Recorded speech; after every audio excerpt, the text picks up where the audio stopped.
Une production Sideways Media.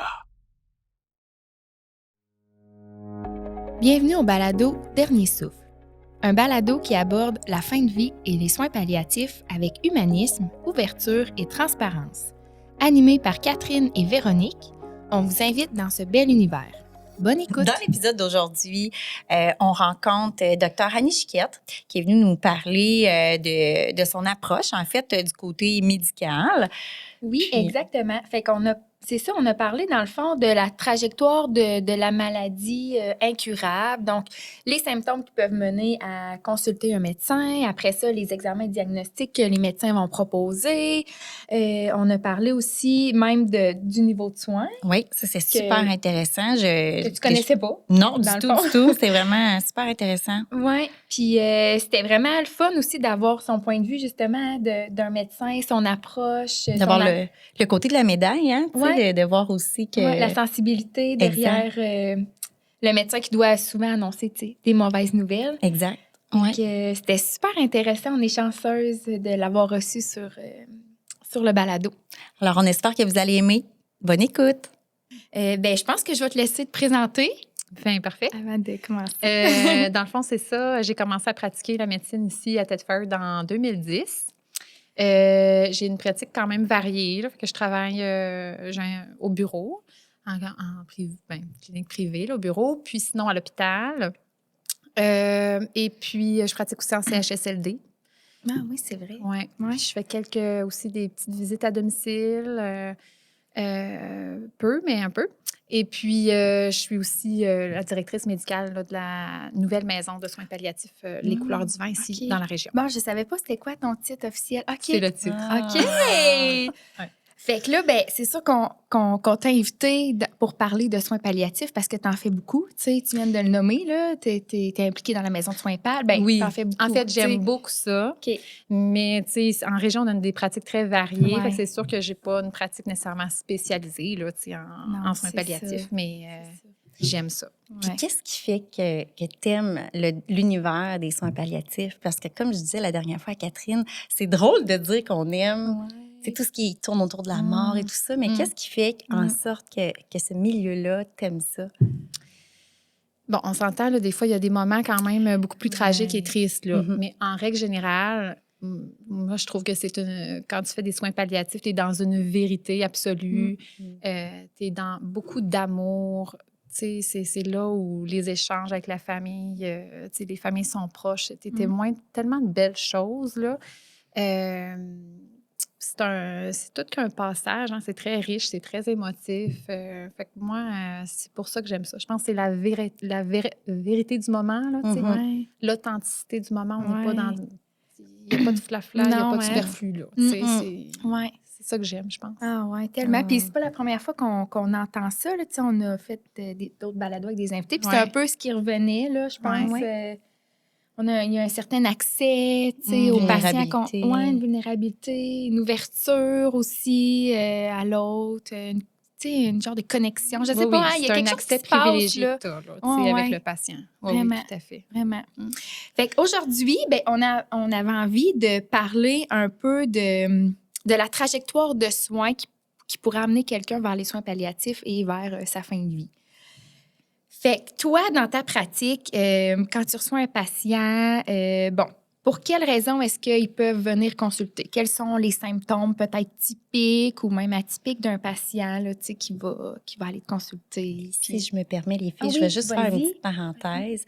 Parce qu'étant donné que les deux jolies demoiselles ici sont dans le même domaine, moi, je suis là juste pour vraiment... pour faire la lumière un petit peu sur des termes que peut-être que je pourrais pas comprendre, que les gens à la maison pourraient pas comprendre. Donc, mon rôle, c'est vraiment d'éclairer un peu les discussions. Donc, je voulais juste le soulever pour pas que... C'est ça. Pour pas que ça se peut que je vous interrompe. Oui, il faut aussi. Oui, c'est ça. Donc, c'est ça. Alors, je vous laisse continuer, mais c'est ça. Effectivement, je veux juste dire un petit à côté dans le sens où c'est vrai que des fois, c'est des symptômes qui vont amener les patients à consulter, mais ça arrive aussi que c'est des méthodes de dépistage qu'on a. Tu sais, dans le fond, les gens n'ont pas de symptômes, mais à leur test de dépistage, on va trouver quelque chose qui va être suspect, qui peut amener vers des cancers, des choses comme ça. Puis le but de la méthode de dépistage, c'est justement de trouver un cancer au moment où il n'y a pas de symptômes c'est et ça. donc où la maladie, elle est peu avancée. Et c'est à ce moment-là où souvent nos traitements vont être moins invasifs et puis plus efficaces. Ouais, Fait c'est que, ça. parenthèse. Ouais. Mais non, c'est bon que tu le nommes. Puis, Oui. tu sais, moi, tu me dis ça, puis je pense tout de suite au fameux test pour dépister le cancer du sein. Tu sais, Ben oui, c'est c'est la ça. première chose qui me vient en tête. Là. Exactement. Qu'est-ce qu'il y a d'autre comme dépistage, comme test de dépistage? Actuellement, on a le cancer du sein, on a le dépistage pour le cancer du colorectal. Oui, OK. À partir de l'âge de 50 ans en général. Et OK. puis sinon, il y a le test, le test maintenant VPH là, pour le cancer du col. OK, c'est vrai. Puis il y a le dépistage pour le cancer de la prostate également. Oui, OK. C'est des cancers pour lesquels on a une méthode de OK. dépistage. Fait que ça, c'est vraiment à partir de tel âge. Tu sais, vous avez vraiment des repères. Là, c'est des guides. Ben, des guides, en tout cas. Oui, il y a des guides de pratique. C'est ça. Parce qu'il y en a dans la famille, dans des jeunes âges, ça peut changer. Là. OK. Mais le médecin est là justement là, pour conseiller le patient sur quand est-ce que c'est le bon moment pour commencer. C'est bon. Mais sinon, pour les symptômes, ça dépend du système là, dont on parle. Qui est atteint. Exactement. Par exemple, le système respiratoire, ça peut être de la toux, un essoufflement nouveau. C'est sûr que cracher du sang, ça va être quand même un symptôme suspect. Donc, on dit aux gens consulter. Là. Ça, c'est pas normal. Au niveau de la sphère digestive, encore là, du sang dans les selles, c'est souvent... c'est quelque chose qu'il faut consulter pour ça. Ça ne veut pas dire que c'est un cancer, mais un changement dans les habitudes des selles, quelqu'un qui était jamais été constipé et qui le devient, ou le contraire. Ensuite, des maux de ventre, ça pourrait être ça, du sang dans les urines. Il doit y avoir aussi, tu sais, fatigue. Ça, c'est tous nos plus les symptômes systémiques. Donc, perte de poids, perte d'appétit, fatigue, fièvre inexpliquée, ça peut être des symptômes suspects, des grosses sueurs énormes la nuit, là, où on est complètement mouillé. Une femme ménopausée qui se remet à saigner, c'est pas normal. Ça, on demande de consulter. Et puis, toutes les masses. C'est qu'on va trouver souvent. Les femmes vont se trouver des masses au sein. Les hommes, ça peut être au niveau des testicules. Il y a différents... Des masses au cou, c'est que les gens peuvent déceler eux-mêmes. Fait que ça ressemble à ça. Puis là, suite à ça, là, le patient arrive dans ton bureau. Il te fait part de ses signes, de signes et symptômes, tout ça. Là, après ça, j'imagine que tu proposes des examens. Oui. Pour aller à la recherche. Oui. Qu'est-ce qui se passe? Oui, effectivement. Bon, là, il y a toutes sortes d'examens qu'on peut faire. Hein? Oui. TACO, radiographie, etc. Oui. Dans le fond, là, évidemment, ça dépend du système. On a plein de tests. Là, mais en règle générale, c'est sûr qu'une radiographie, c'est un outil qu'on va utiliser, par exemple, surtout pour éliminer, dire, OK, on pense pas qu'il y a un cancer, mais on va être sûr, on va faire une radiographie. Si on pense qu'il peut y avoir un cancer du poumon, par exemple, il nous faut un outil vraiment plus précis. Et le TACO, il y a différents termes. Le TACO, TDM, scan, c'est tout le même appareil. Et dans le fond, ce que ça fait, c'est que c'est un ordinateur qui va organiser une multitude d'images radiographiques pour former une image 3D. Puis on peut voir différentes choses. On peut mieux voir les organes, des vaisseaux, le cerveau, puis les masses, tout ça. Fait que TACO, on va l'utiliser beaucoup, évidemment. Ça va nous permettre de savoir la taille, de savoir il est où, la localisation, l'étendue de la maladie. Ces techniques-là d'imagerie vont nous permettre aussi de faire le suivi après. Est-ce que la chimio fonctionne? Est-ce que la masse ou le cancer a progressé? Oui. Ou non? Une fois traité, est-ce qu'il revient? C'est ça. Beaucoup. C'est ça. Il y a une autre modalité aussi. Mais ce que je voulais dire, c'est vrai. C'est sûr que le TACO ou le scan, TDM, je ne sais plus quoi dire, c'est beaucoup plus précis, mais il faut savoir que c'est beaucoup plus de rayonnement, d'irradiation. Fait qu'on ne peut pas évidemment faire ça à tout le monde parce que là, on augmente les risques de développer des cancers chez les gens. Fait que c'est pour ça qu'on va réserver ces examens-là quand vraiment on a un niveau de suspicion assez important pour dire, OK, je pense qu'on mérite ce type d'imagerie-là. Parce que le rayonnement, comme vous dites, peut provoquer un cancer aussi. Je ne savais pas. Que ça pouvait faire ça aussi. Au long cours, c'est pire chez des jeunes, des enfants. On va essayer d'éviter le plus possible. Mais il arrive un point où il nous faut cet outil-là. Là. C'est ça, c'est plus bénéfice de passer l'examen, tu sais. Oui, c'est ça. oui. Mais on ne prescrit pas ça à tout le monde. Non. Pour pas C'est des nuire. coûts aussi, tu sais. C'est des coûts de c'est société, niaiseux, oui, mais très important. le personnel que ça l'engendre, Oui. tout ça aussi. Il y a un autre, le TEP-scan, qui Ouais. est une autre modalité. Ça, c'est un examen au nucléaire. C'est intéressant parce que ils vont fixer à une molécule de glucose, le plus souvent, ils vont fixer une particule radioactive. Il faut comprendre que les cancers, dans le fond, c'est des cellules qui se multiplient très rapidement, qui sont très gourmandes, énergivores, fait qu'ils vont vouloir consommer beaucoup de glucose.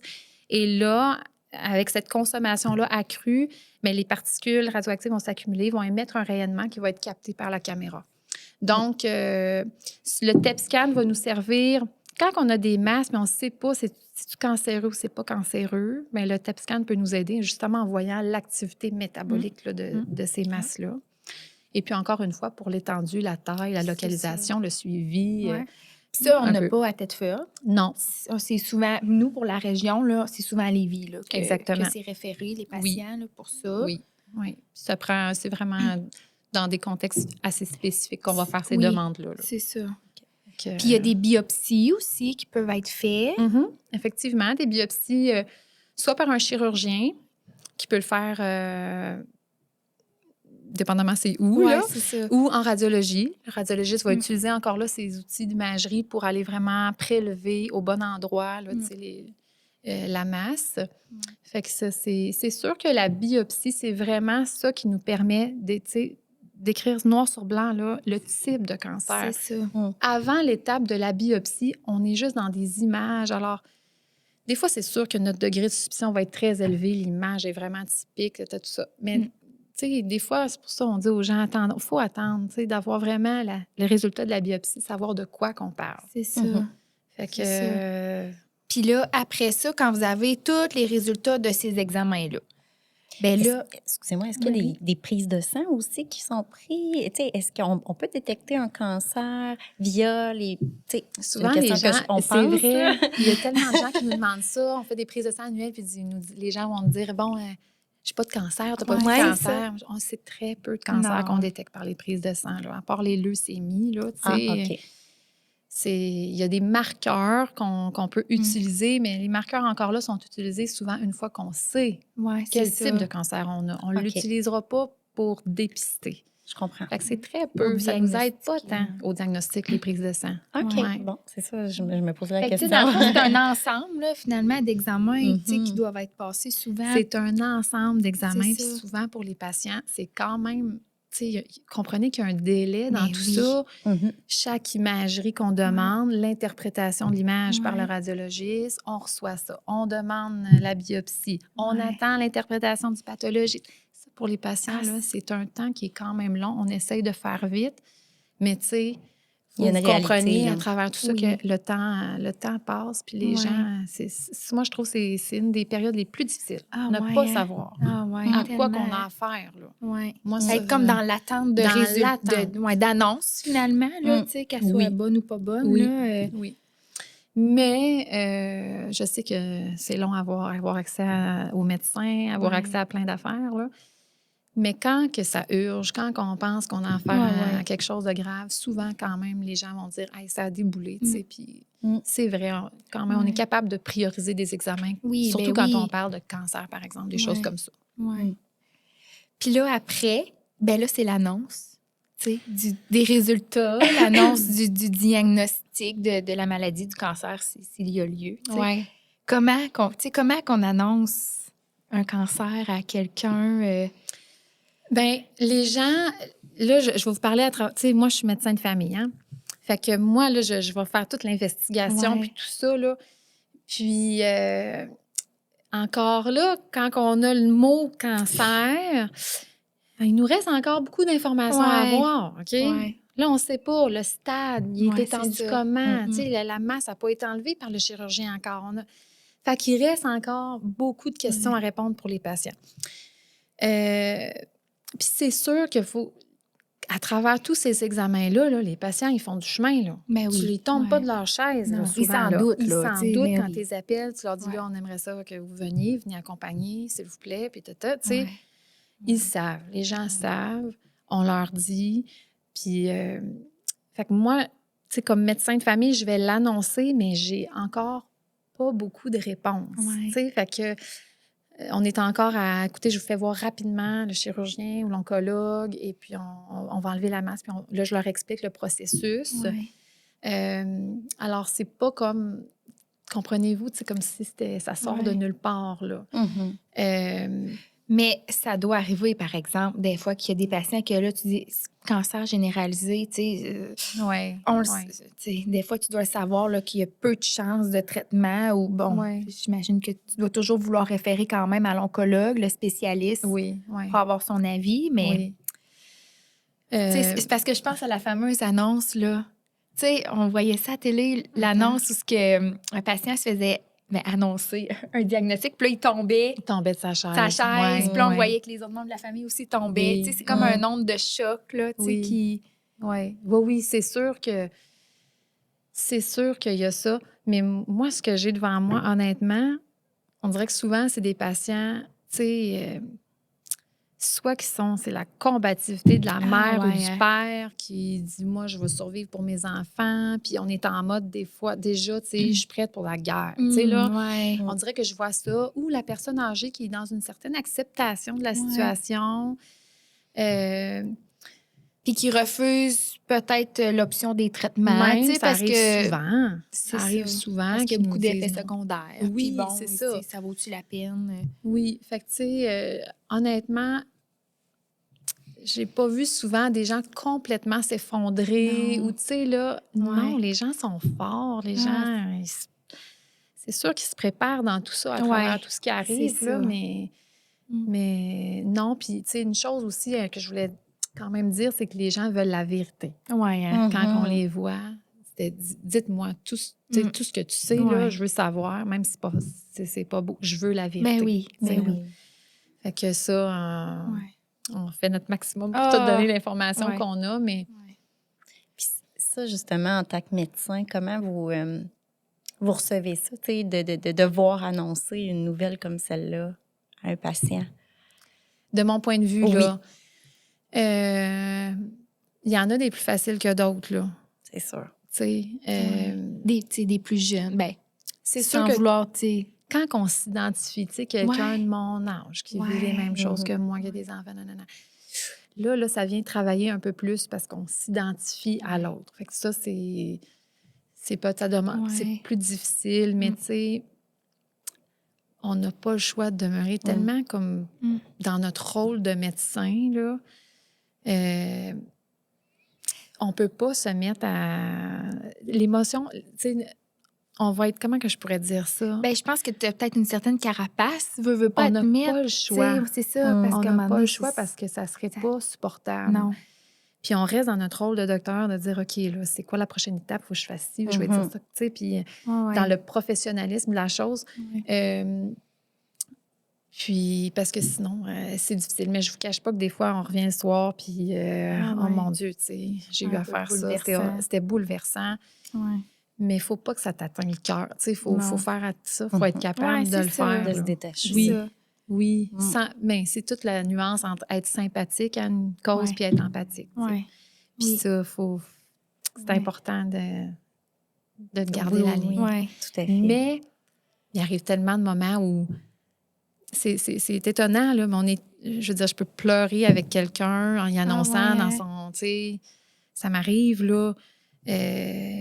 Mais après ça, il faut être capable. On sort de la salle, on sort de la pièce, on se ramène. Tu sais, là. Fait que ça, j'imagine ça s'acquiert tranquillement. Avec l'expérience, peut-être. Oui, tout à fait. Il doit y avoir des situations aussi qui nous touchent plus que d'autres. C'est ça. Ça se fait tout seul. C'est naturel aussi d'avoir des émotions. On est humain. Mais aussi, je pleure tellement plus de beauté humaine que de tristesse. D'être ému, exemple. Être ému. Tu sais, c'est beau. De voir, tu sais, un couple se parler les derniers moments ou, tu sais, dire je vais être là avec toi. Tu sais, c'est tellement plein d'amour. Moi, je pleure de ça souvent. Moi aussi, mon Dieu. C'est beaucoup plus que d'une tristesse, là, vraiment. Non, je comprends. les gens me font pleurer plus de beauté. C'est beau. Non, c'est vrai, c'est tellement vrai. Ouais. Puis là, après ça, j'imagine que, bon, c'est la référence peut-être à l'oncologue, bon, au spécialiste comme on a nommé. Oui. Fait qu'un oncologue, ben c'est ça, c'est un médecin spécialiste pour les cancers. Oui. Est-ce que vous allez des fois référer aussi au pneumologue, au gastro-entérologue, tu sais?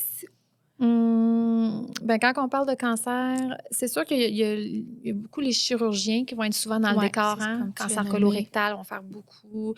Le suivi aussi des patients à cancer du sein, même affaire. Là. Je trouve que les chirurgiens sont très présents et les oncologues. Là. OK. Fait que c'est sûr que au niveau médecin de famille comme moi, quand les gens sont dans la guerre, de dire je combats ce cancer-là, il y a vraiment une prise en charge en oncologie, tout ça. On les suit de loin, on s'assure qu'ils n'ont pas d'effets secondaires, tout ça, mais ils sont vraiment bien accompagnés puis bien suivis par ces équipes-là. Puis, fait que c'est un peu le spécialiste qui prend le patient peut-être plus en charge pour le cancer, là, puis vous... Oui, on est là... Mais là, c'est sûr qu'idéalement, on les suivrait régulièrement. Là, je ne vous le cache pas. Là, si je pouvais, je pense que j'aimerais mieux les suivre aussi régulièrement puis voir comment ils évoluent dans tout ça. Mais la réalité, c'est que c'est quand même difficile avec nos bureaux. Fait que souvent, c'est une partie où je vais délaisser, je suis de loin parce qu'on se transmet toujours nos notes. Là. Puis quand je vois qu'il y a quelque chose qui ne marche plus, je ramène ça. Là. Puis là, dans les traitements d'oncologie, on parle de chimiothérapie, immunothérapie, radiothérapie. Ben là, ça, chirurgie, ben oui. Fait que, il y a beaucoup d'effets secondaires. Souvent, c'est quoi les effets secondaires qu'on voit le plus? Il y en a plein, il y en là, a aussi. Tellement beaucoup, c'est là. ça. Ça dépend de la ligne de traitement. Oui. Ça dépend de bien des affaires. Des affaires, mais... Puis des fois, c'est quasiment un peu atypique, là, tu sais... Moi, quand je suivais des patients au CLSC, là, des fois, il m'arrivait un matin, là, j'ai eu tel symptôme. Oui. Des fois, je ne savais pas quoi leur répondre. Ben, on va référer au médecin parce que là... oui, il y a beaucoup de choses.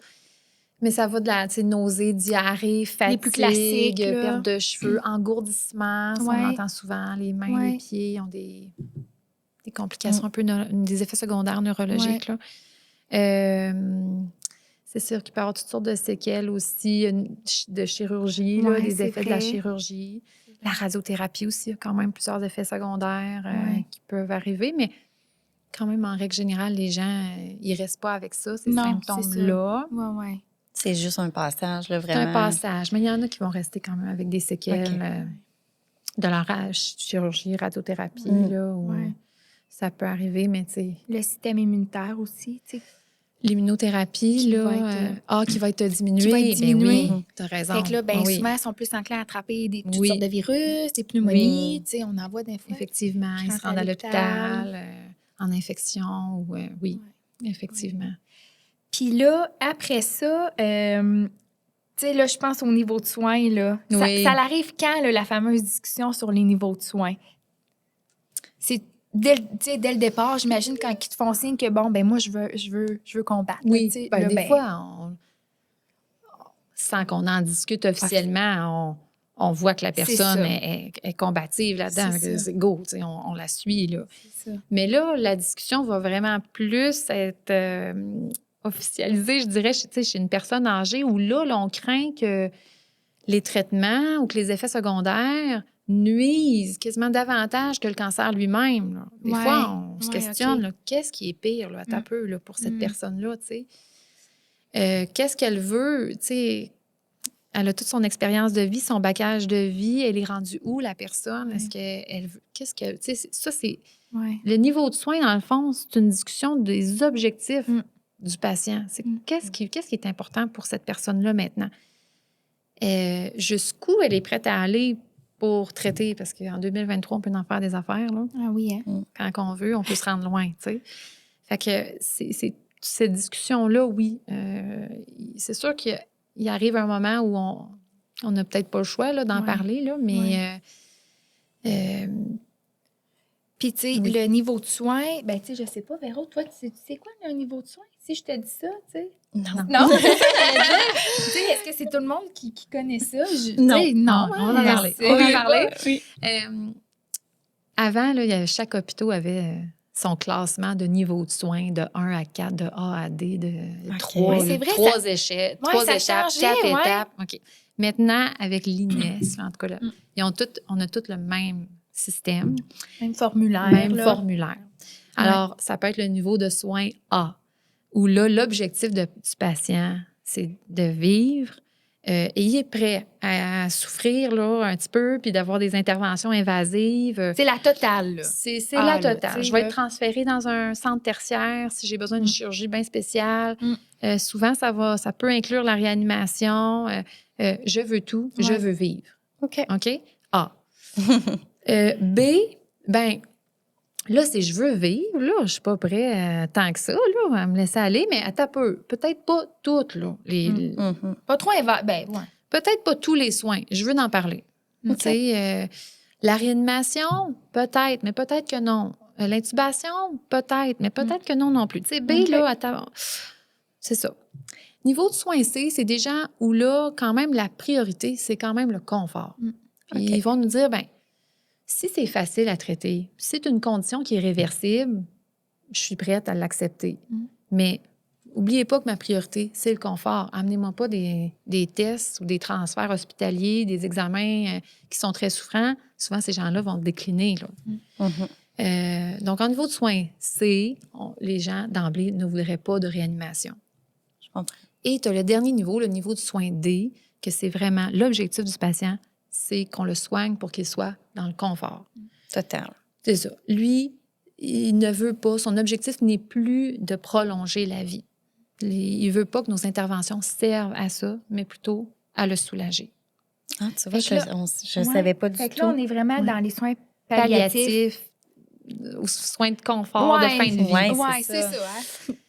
Parce que ça devient compliqué, les mots, là. Ben, on en a parlé un petit peu à notre premier épisode. Oui. Là, j'ai essayé de faire la distinction entre ces trois termes-là. Oui. Mais là, T'sais, je comprends mieux aussi avec les 4 paliers. Oui. On dirait que c'est plus visuel là, dans ma tête. C'est vraiment là. la totale. Là, Ben, t'sais. c'est ça. Puis D, ben, c'est on vise le confort, soins palliatifs. Puis, tu sais, ça, c'est vraiment médical. Là. C'est vraiment les médecins qui font les niveaux de soins. Là. Il peut quand même... Non, l'infirmière va être là pour discuter, pour vraiment expliquer les niveaux. Mais le médecin, ça doit être lui qui signe là, pour confirmer le niveau du soin. Puis, tu sais, comme tu as dit, ben, il y a la notion aussi, est-ce que je vais être réanimée ou non si mon cœur arrête? Oui. Est-ce que je vais être intubée ou non? Est-ce que je vais avoir une ventilation assistée aussi? Oui, c'est toutes des questions qu'on peut poser. C'est quand même des grosses questions. Est-ce que parfois le patient, il... c'est sûr qu'il faut l'aider. Ben oui. Puis tu sais, des fois, ça va de soi. Là. On comprend l'objectif du patient. Là. On n'est pas obligé d'y expliquer la ventilation mécanique. On le sait, il nous le dit dans ses mots, où est-ce qu'il est rendu, puis on est capable de le traduire, nous autres, dans nos cases. Ça. Parce que, tu sais, je pense à une personne âgée de 92 ans, tu lui dis ventilation mécanique. Ben non, il faut vraiment, expliquer, vulgariser tout. Puis peut-être quand même glisser un mot sur la réanimation, parce que des fois, les gens, je pense, ils ne réalisent pas à quel point la réanimation, c'est une manœuvre extraordinaire. Puis là, je prends le temps de leur dire, là, si on réanime, ça veut dire que vous êtes décédé. Votre cœur a arrêté de battre. Là. Est-ce qu'on essaye de vous ramener à la vie? Ça, c'est par le massage cardiaque, l'intubation, le mettre sur un ventilateur. C'est des manœuvres extrêmes où quand même, il y a un risque important de séquelles. Il faut que vous sachiez là, que quelqu'un qui fait un arrêt cardiaque à l'extérieur de l'hôpital, là, il y a juste 10 de chance de s'en sortir. Là. Hey, quand même! Je ne savais pas. C'est vraiment... 10 OK. Non, là, c'est majeur. C'est sûr, en contexte hospitalier, on peut réagir plus vite puis reprendre la circulation sanguine dans le cerveau, tout ça plus rapidement, mais c'est quand même majeur. Et les risques de séquelles sont très importants. En plus, là, si on ajoute l'âge, le facteur âge puis le facteur maladie, là, ça l'augmente encore. Fait qu'on va vraiment bien en parler aux patients en disant si vous souhaitez être réanimé, c'est correct, mais il faut que vous compreniez les enjeux. C'est que probablement, on ne retourne pas à la maison. Probablement, c'est en résidence. Il faut des soins, peut-être le CHSLD, avec des séquelles et tout ça. Fait que c'est... En tout cas, petit aparté, réanimation. Ah, c'est bon. C'est bien d'en parler, tu sais. Oui.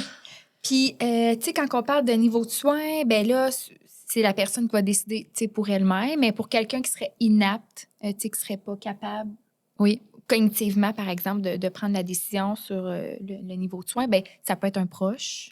Ça va être un proche, ben c'est la famille. Ouais. Quelqu'un de légal, là, tu sais, mandataire, un tuteur. Effectivement. Mais c'est sûr qu'idéalement, on encourage les gens à avoir la discussion avec leurs parents, tu sais, quand ils sont encore en mesure de le faire pour vraiment avoir c'est quoi leur désir là-dedans, leur volonté.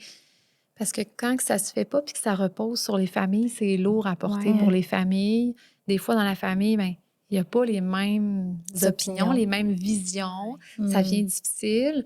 Faut créer des petites frictions, des petites oui. chicanes. C'est sûr que nous autres, comme médecins, tu sais, on y va aussi avec notre je vais anglicisme, mais notre feeling, là, de dire, écoute, on est devant telle situation, honnêtement, peut-être celle-là, ça me paraît bien. Ou, tu sais, on peut orienter les familles dans toute cette prise de décision-là, mais en tout cas, c'est bien au préalable d'en parler avec le parent, de dire, si ça se met à mal aller, là, qu'est-ce qui est important, là?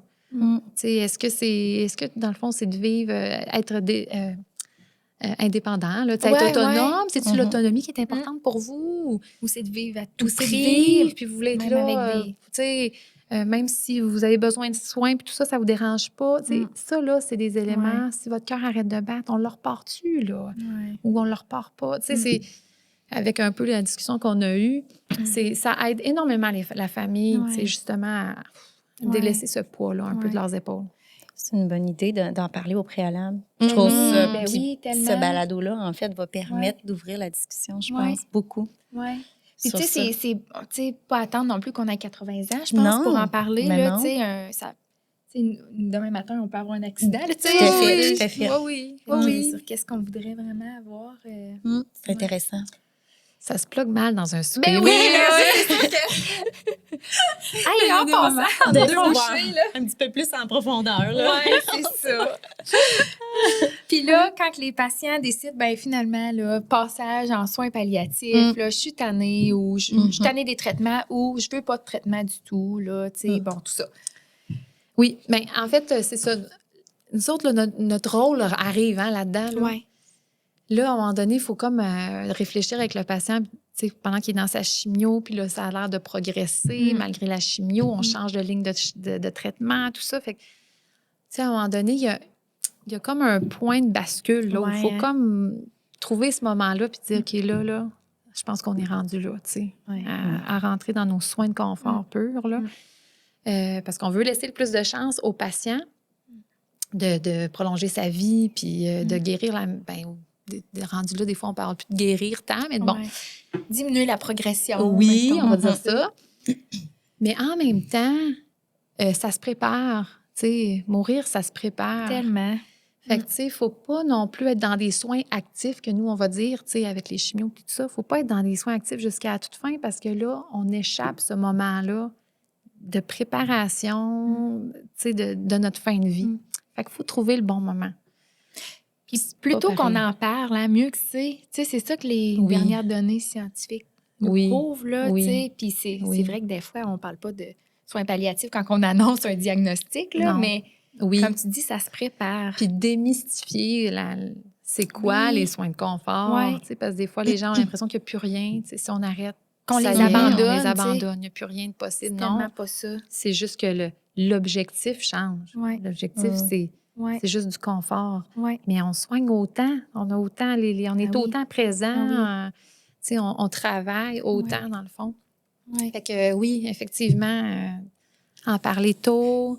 Puis, tu sais, soins palliatifs, c'est ça veut pas dire on arrête la prise en charge, on abandonne, parce qu'il y a des traitements de chimio palliative. Puis, tu sais, ça le dit justement, on guérit pas, mais c'est ça, on diminue la progression sans viser à guérir. Oui. Dans le fond... Puis il y a même de la radiothérapie, tu sais, palliative pour diminuer les douleurs, tu sais, des métastases osseuses. Oui.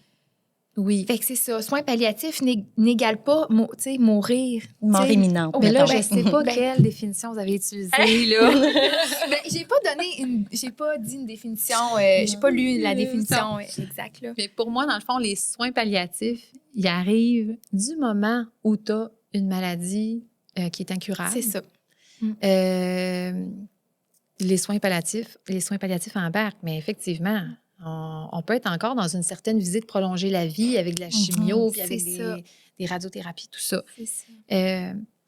Mais du moment où ça ne fonctionne plus, là, pour moi, on rentre vraiment dans le soin de confort, le soin de fin de vie, tu sais. Oui.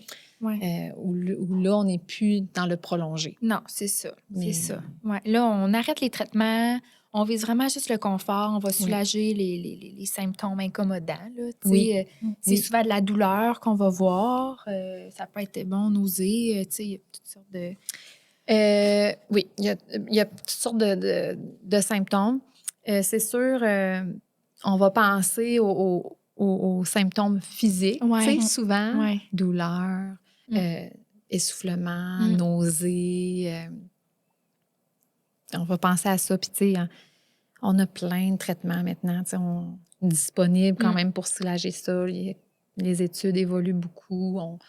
Il y a des molécules qu'on trouve, des nouvelles molécules qu'on trouve pour ça. Fait que il y a beaucoup quand même d'options médicamenteuses. Il y a des médicaments par la bouche. Il y a des thèmes qu'on peut mettre.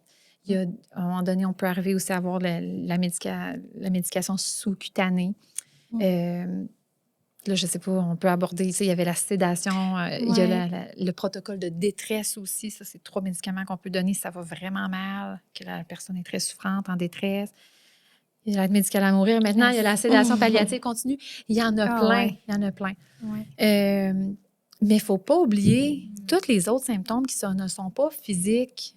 Puis que, malheureusement, on a moins accès à des soins ou à des professionnels pour ça. Mais, tu sais, accepter la maladie, accepter de vivre, des fois, aux dépens des autres. La perte d'autonomie, c'est souvent ça qu'on entend. La perte d'autonomie. Il faut cheminer, là. C'est des gens qui étaient autonomes, des fois, puis du jour au lendemain, des fois, ça se passe vite, perdent toute leur capacité physique. Ça prend un suivi, souvent, qui est psychologique, un accompagnement là-dedans. Puis ça, c'est plus difficile à obtenir. Puis pourtant, c'est tellement important. Puis moi, j'aurais envie de dire quasiment plus. Oui. Honnêtement, oui, parce qu'en termes de symptômes physiques, on a les outils. On sait quand même beaucoup plus quoi donner. Mais tu sais, quand que tu sais, faire cheminer la personne dans la perte de capacité, d'accepter qu'on ne peut plus faire des projets, faire des choses. Des activités qu'on aime, faire des sorties qu'on aime. C'est ça. C'est beaucoup de deuil à vivre pour une personne. Mais il reste toute la capacité relationnelle que tu as avec tes proches, tu sais, puis c'est pas rien. Puis c'est là, puis c'est ça qu'il faut comme valoriser un peu à la fin. C'est ça qu'on a. C'est juste ta capacité d'être avec tes proches. Fait que, mais c'est ça. Ça, c'est un bout que, malheureusement, on a de la difficulté. Écoute, les filles sur le terrain, puis même les intervenants spirituels, ils font tellement qu'on les a. Grand. Oh mon Dieu. Ils nous aident énormément. Mais ben, c'est ça, comme on l'a déjà dit, il y a beaucoup de détresse là, psychologique, autant de la part du patient que des familles aussi qui se sentent tellement impuissants face à la mort qui arrive. La mort. La peur, des fois, quand même, de souffrir. Il y a beaucoup de choses qui se passent dans cette période-là. Puis c'est normal.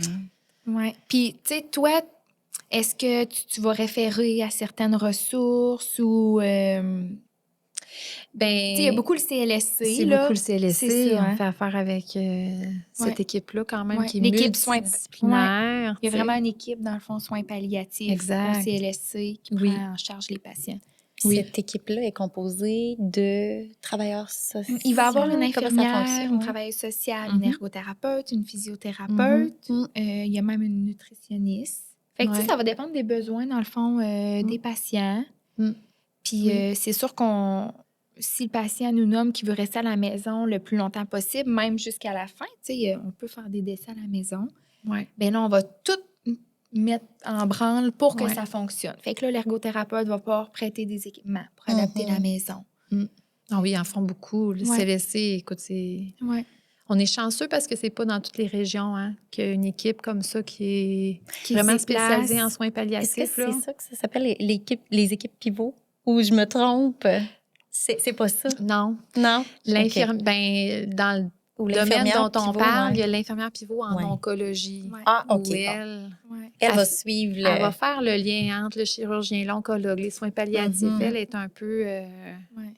Elle a OK. les yeux pour regarder tout ça, là. Ouais. C'est comme un peu elle qui coordonne, Ouais. là, si on veut tout ça, là. Ouais, ben, c'est ça.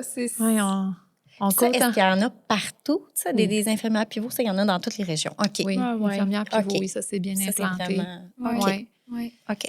Mais au niveau des soins palliatifs à domicile, là, il y a vraiment une différence là, OK. d'un milieu à l'autre. L'organisation des soins, C'est Ouais. c'est pas différent. pareil. Non, OK. c'est ça. OK. Ouais.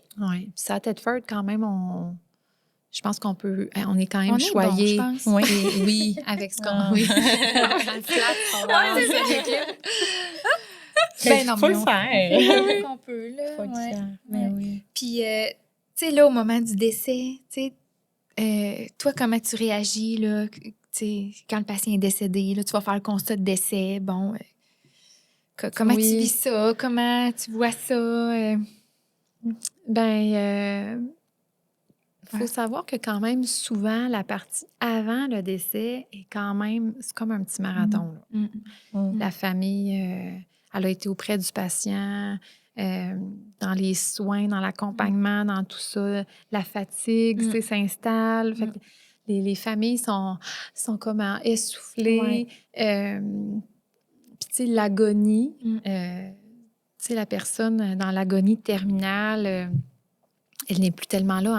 Elle commande deux univers, là, entre Ouais, ici, l'au-delà. ouais. Tu sais, elle est plus Souvent, trop la là. personne se réveille plus. La personne là. se réveille C'est ça. plus, on ne la reconnaît plus. Tu sais, c'est C'est vrai vrai. qu'il y a beaucoup de Il y a changements. beaucoup de changements, tout ça. Fait que, Puis rapide, là, des Oui. fois, en 12 heures, oui, la on personne voit les change. changements, Ouais. les joues creuses, puis tout ça. Ouais. Alors, souvent, quand même, la réaction des proches quand que le décès, c'est tu sais, petit un soulagement. petit soulagement de dire OK, là, il est bien. Là, tu sais, Délivrance. il est Moi, c'est délivré ça. de son Ouais. corps. Là, tu sais, fait que, Mm. il y a la tristesse, mais toute cette période-là, tu sais, de cet accompagnement-là qui est intense, fait cheminer. Hein? La famille, elle chemine. Elle n'a pas le choix. Là. Ouais. Elle voit les changements de jour en jour. Ouais. Et puis quand arrive le décès, il y a une sorte de libération. Fait que, encore là, il y a plein de cas de figure. Là, on s'entend. Là. Ça peut être très différent. Ben Mhm. oui, c'est sûr. Il y en oui. a que ça arrive plus Plus brusquement. Mm.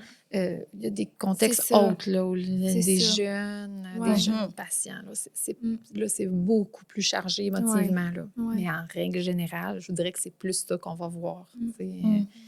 Fait que non, puis souvent, quand que nous, on arrive pour constater le décès, ben il y a un retour sur la vie, la bonne, tu sais, la bonne personne qu'elle était, à quel point les gens tu sais, sont contents d'avoir connu. Tu sais, fait que c'est toujours quand même, encore là, tu sais, c'est positif puis bienveillant. Ouais. Fait que, Ouais. Quelque chose de beau. c'est quand dans même tout ça. beau, là. Je voudrais dire coudon. Ouais. Mais c'est vrai, c'est Mais vrai. c'est quand même ça. Ouais. C'est quand même ça, là. Ouais. Puis est-ce que ça arrive parfois que le médecin ne peut pas être là? Tu sais, justement... Pour le décès, Pour le décès. le constat de décès. Le constat de décès. Bien là, de plus en plus. Mm. Parce que maintenant, les infirmières font le constat de décès de plus en plus. Fait que ça arrive que ça se passe à domicile. Fait qu'on À n'était domicile, pas c'est là. ça. On peut faire Non, ça, le c'est constat ça. de décès C'est à ça. distance, qu'on appelle, là. OK. Oui. Ouais. Puis même à l'hôpital, maintenant, tu sais, beaucoup de soir, nuit, l'infirmière va faire le constat de décès. Fait que des fois, on dirait que ça nous échappe, ça. Moi, Ouais. ça me manque Cette des fois de espèce ne pas de- boucler la boucle avec Ouais, la hein. famille, là. Fait que des fois, j'appelle. Tu sais, quand c'est mes patients, là, ouais. j'appelle la famille. Puis on dirait qu'il faut que je ferme la porte. Là, tu sais, Ouais. on boucle la boucle, là. Parce que nous, c'est ça qui est arrivé avec mon père. Le médecin ne pouvait pas être là. Donc, elle était de nuit. Puis, elle est venue nous voir vraiment le lendemain, très, Oui. très tôt, par contre. Puis, elle est venue nous expliquer tout ce qui s'était passé. Puis ça, j'ai trouvé ça... Ça a tellement fait du bien, en Un fait. petit baume. Oui, parce qu'on comprenait pas. On comprenait pas, on était Ah. toutes sous le choc. Fait que le fait qu'elle prenne le temps de venir nous expliquer, ça a tellement, Tu vois? ça a tellement fait du bien. Après, on leur remercié, puis Oui. tu sais, c'était correct. Puis... Mais on était dans un néant. Tu sais, on dirait que c'est pas parce que l'infirmière faisait pas son travail, c'est qu'elle avait pas les réponses, tu sais, je crois, ou qu'elle pouvait pas le dire. Ouais. Donc, le fait que le médecin est venu nous le dire tout de suite le matin, ça nous a vraiment Ouais. fait du bien. Ouais. Mais ça, c'est...